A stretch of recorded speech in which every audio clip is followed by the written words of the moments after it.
বাড়িতে আপনার আর্থিক উন্নতি নেই, প্রচণ্ড সমস্যার মধ্যে ভুগছেন, লোন হয়ে যাচ্ছে, নিজের বাড়িতে নিজেই নেগেটিভ ফিল করেন, ঘরের মধ্যে শরীরটা ভার ভার লাগে, বাড়িতে এলেই যেন মনটা খারাপ হয়ে যায়, সারাদিন কিন্তু রাস্তায় ভালোই আছেন।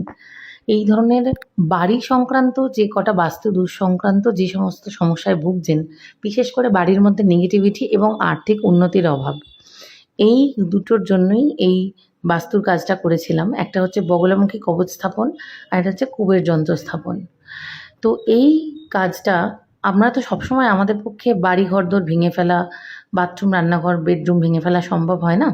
কিন্তু বাস্তুর কাজের মাধ্যমে, প্রপার হোম, যজ্ঞ, পুজোর মাধ্যমে কিছুটা হলেও আপনি এই বাড়ি সংক্রান্ত সমস্যা থেকে রিলিফ পেতে পারেন।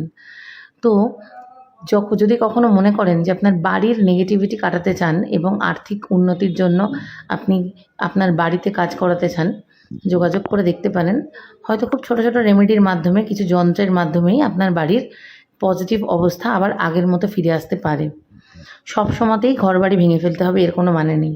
অনেক ছোটো ছোটো রেমেডি দিয়েও কিন্তু বাস্তুদোষ খণ্ডন করা যায়। সো ভিডিওটা কেমন লাগলো জানিও, যন্ত্র দুটো কেমন লাগলো জানিও।